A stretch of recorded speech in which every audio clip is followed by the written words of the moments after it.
The smoke that rose from olive groves set on fire blocked the light of the morning sun, while above the devastated city the standards of the 10th Legion shone brightly. Under the shadow of the Temple Mount, where only weeks earlier Jewish rebels had taken their last stand against the might of Rome, the real terror of Roman triumph was only beginning. Most of the screams had already stopped, the dying had fallen silent, and those still alive wished they were not. Among the ruins and the ashes, Roman centurions moved with strict precision, not in the chaos of combat but with the ordered efficiency of conquest after battle. They were not looking for hidden weapons or remaining fighters.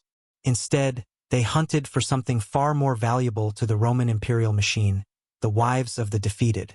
One young woman clutched her infant daughter tightly as Roman soldiers dragged her from the underground chamber where her husband's body was still lying cold. Her name was Deborah bat Eliezer, wife of a Jewish rebel commander, mother of 2 children, and daughter of a priestly line that had served in the temple for generations. By the time the sun went down, she would be known only as the red-haired woman in the slave markets of Caesarea, her child torn from her arms, her identity erased piece by piece.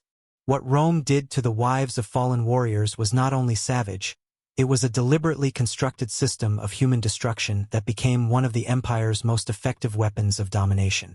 The year was 70 CE, and what happened in Jerusalem on that day would be repeated across the empire's distant frontiers for centuries to come.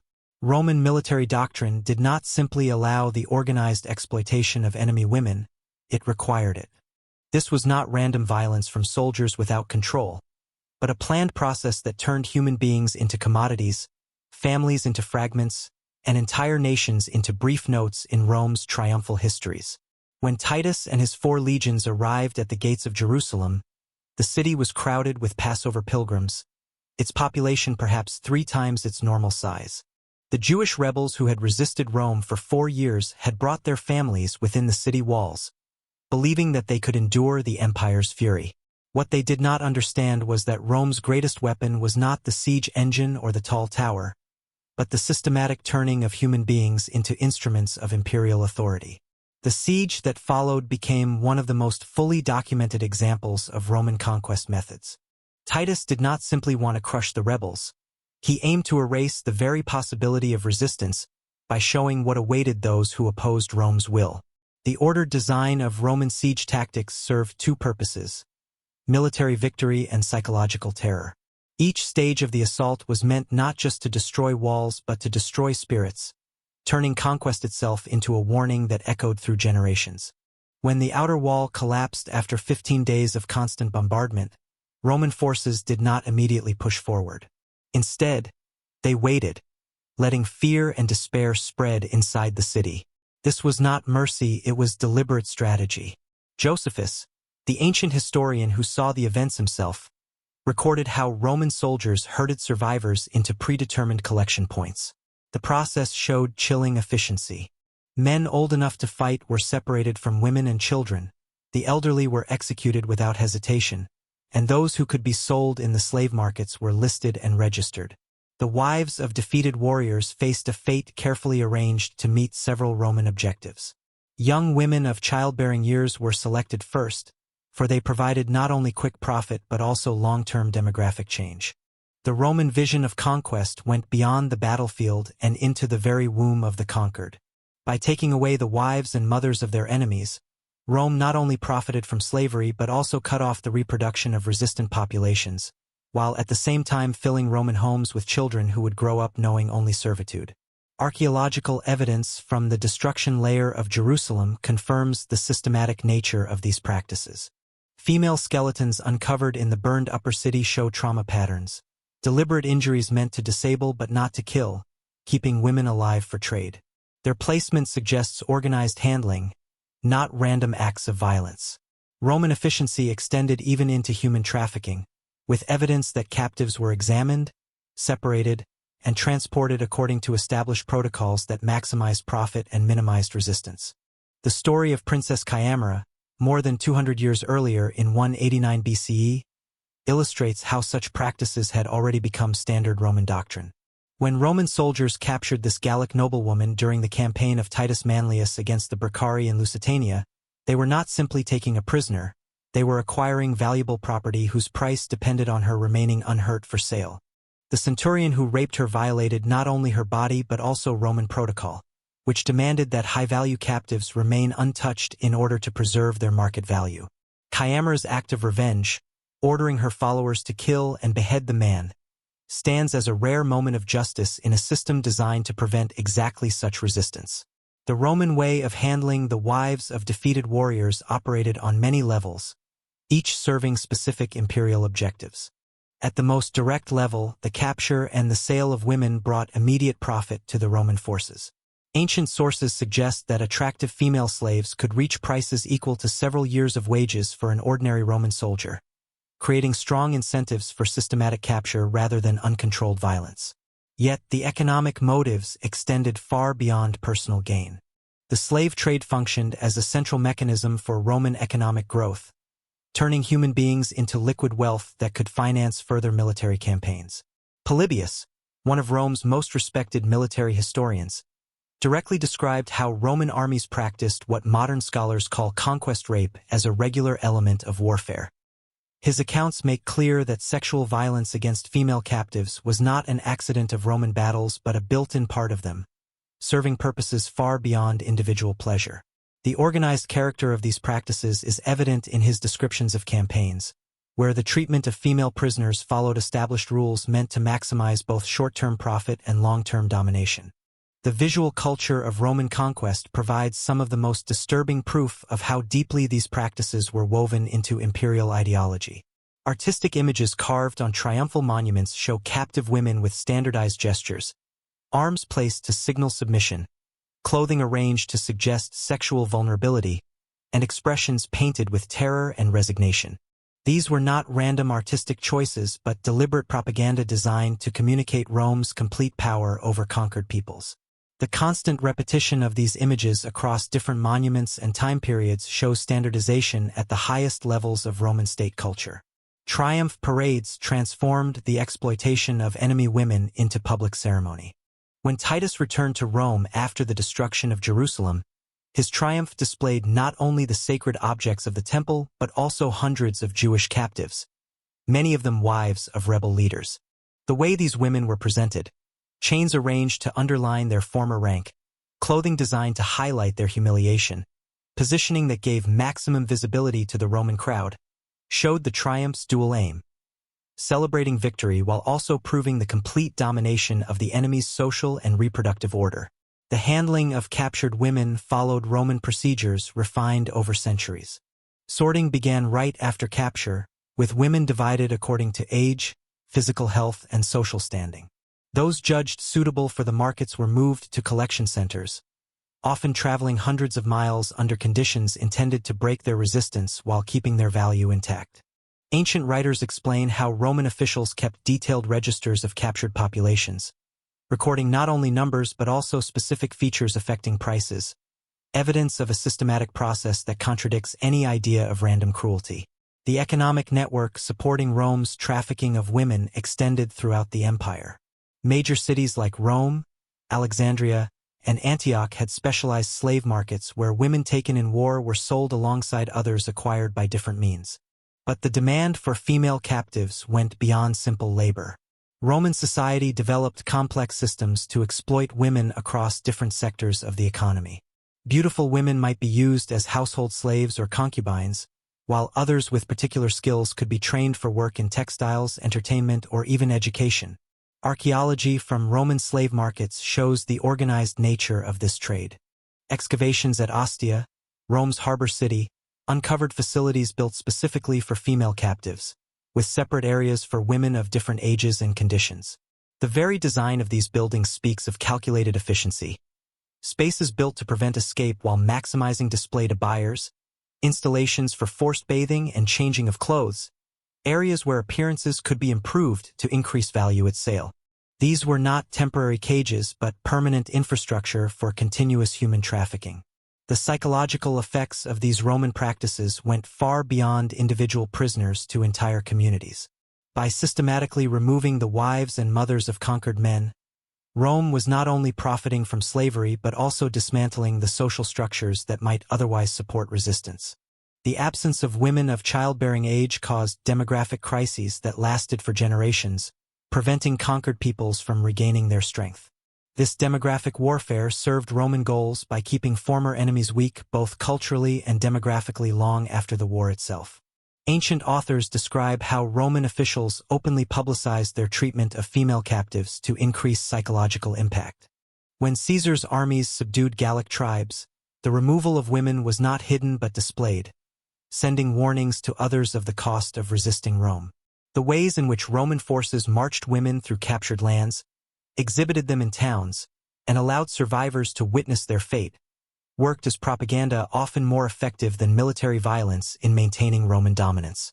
The role of rape in Roman conquest went beyond isolated assaults and served as a systematic tool of cultural destruction. Ancient accounts indicate that Roman forces deliberately targeted women who represented spiritual or cultural leadership, priestesses, healers, elders, wives of chiefs, not only for their personal value but for their symbolic importance. Their systematic violation demonstrated Rome's power over not only soldiers but also the cultural and religious systems that bound communities together. Roman legal codes explicitly supported these practices. Law defined captured women as public spoils, property obtained by the courage of soldiers, creating categories that stripped them of all rights. This status remained until the captives were sold into private slavery, at which point they obtained only the limited protections offered to slaves under Roman law. The transition from public spoils to private property did not mean better conditions but only a change in the type of exploitation, shifting from collective military use to personal ownership. The long-term results of Roman trafficking in the wives of defeated warriors spread through generations. Children born to captive women lived knowing only slavery, their family identity erased by processes that stopped them from learning their mother's language, culture, or ancestry. This cultural erasure served Roman goals by producing groups whose loyalty was directed only to their Roman masters, effectively reproducing Roman social hierarchies through biological reproduction itself. Archaeological evidence from Roman colonial towns shows how fully these practices reshaped conquered regions. Excavations across the lands of the empire consistently revealed demographic patterns showing the systematic removal of local women during the first stages of conquest, followed by the arrival of enslaved people from far regions. This demographic engineering created societies where Roman cultural dominance reproduced itself, while indigenous populations slowly disappeared through war, enslavement, and assimilation. The Roman system's efficiency in controlling human beings also extended to stopping resistance even among the captives. Ancient accounts note how Roman soldiers deliberately separated women who might support one another. Sisters split, mothers pulled from daughters, women from the same communities sent to distant owners across the empire. This systematic breaking of social bonds prevented the building of networks that might allow escape or resistance, making sure that even large groups of captives remained psychologically isolated though physically close to others. Roman accounting records show the scale and organized nature of trafficking in human beings during wars. Surviving documents from provincial administrators recorded exact numbers of women captured, transported, and sold during campaigns, often reaching thousands from a single battle. The detail of these records, with notes about age, health, pregnancy, and even temperament, demonstrates administrative attention that changed trafficking from occasional military practice into systematic state policy. The integration of captive women into Roman life happened through several pathways, each designed to maximize exploitation. Attractive women became household slaves or concubines, their children raised as slaves regardless of paternity. Those with specific talents could be trained for roles in weaving, entertainment, or education, generating value far beyond their first sale price. Women seen as unsuitable for these uses faced agricultural work, mining, or other labor that brought profit to their owners while wearing them down to death. Roman literature and art show how these practices deeply entered elite culture. Poetry, plays, and historical writing often used captive women as plot figures, their pain turned into entertainment for Roman audiences. The way these narratives showed them, stressing their former rank, their humiliation, and their eventual submission, points to cultural programming that normalized Roman trafficking as a natural part of civilized life. The technical aspects of Roman human trafficking reveal organized methods to maximize profit and limit resistance. Ancient writers describe methods for transporting groups of women over large distances. Iron neck chains that stopped running but allowed walking, marching formations that kept them visible but blocked communication, forced marches that exhausted them but preserved their market value. These were not random responses but standardized practices taught to Roman troops. The psychological tactics of Roman forces extended beyond physical control to mental manipulation aimed at breaking resistance. Captive women were forced to watch executions or torture of relatives, creating trauma that prevented future resistance. The timing of these spectacles, often just before transport to slave markets, shows deliberate use of psychological shock to ensure obedience during the time between capture and sale. Religious and cultural aspects of Roman trafficking reveal how conquest undermined native belief systems. When Roman forces captured women who served as priestesses or spiritual leaders, they were not just taking slaves but eliminating local religious authority and showing Roman dominance over both sacred and political power. Public humiliation of these women demonstrated that Roman power extended even into spiritual life. Archaeological findings from Roman military camps reveal the infrastructure supporting organized trafficking. Excavations regularly show specialized holding areas for women, evidence of medical checks, and places where appearance could be altered to increase value. The repeated presence of these features across many regions and periods indicates standardized practices that turned individual campaigns into parts of an empire-wide trafficking system.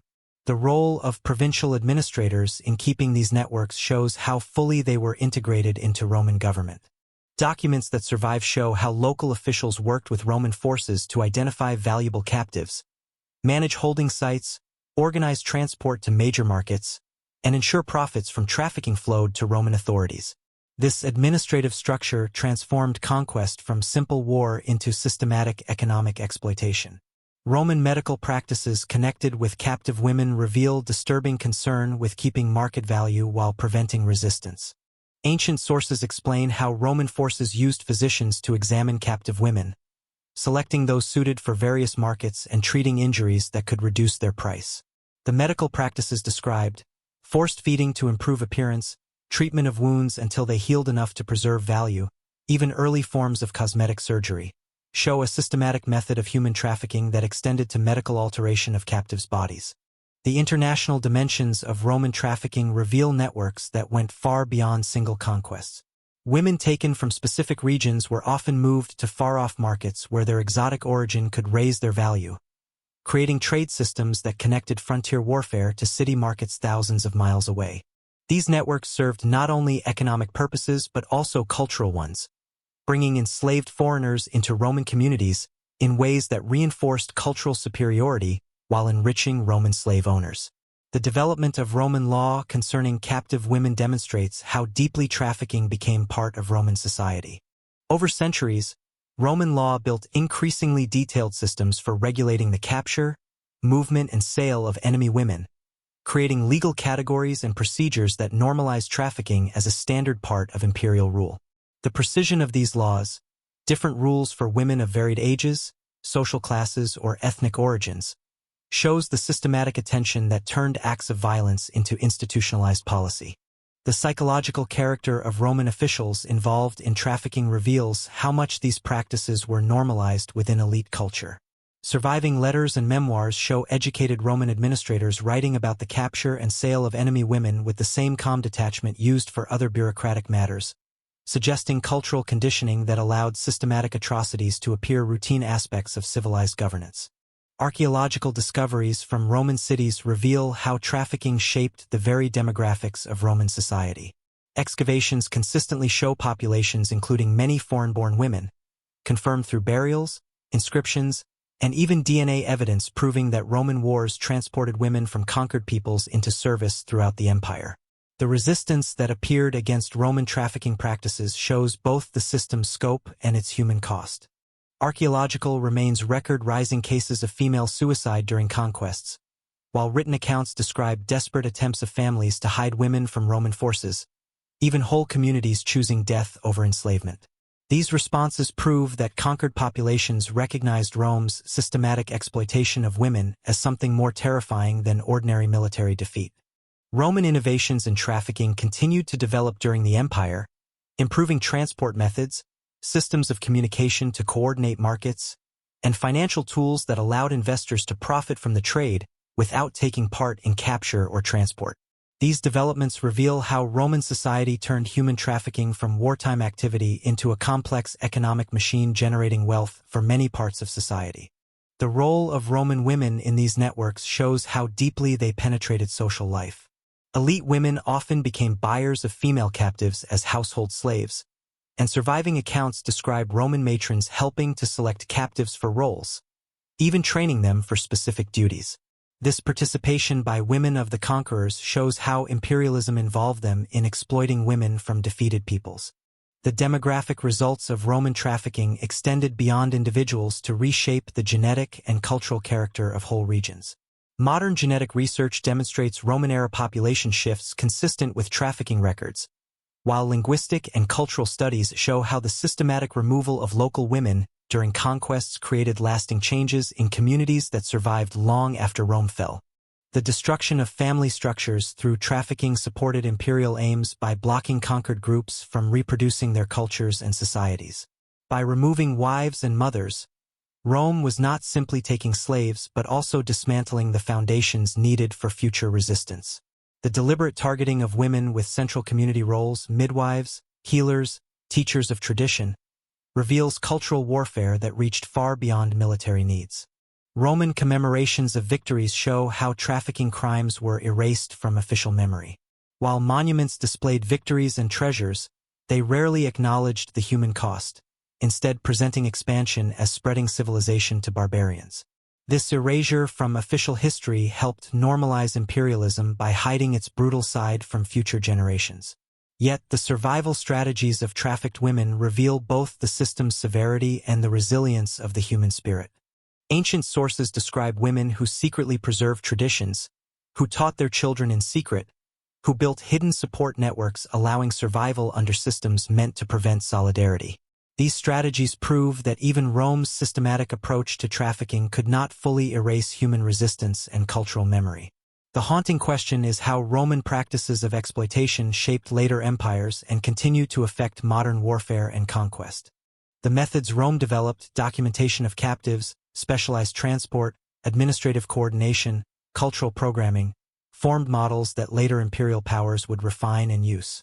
The evidence suggests that Roman trafficking of defeated warriors' wives was more than wartime brutality.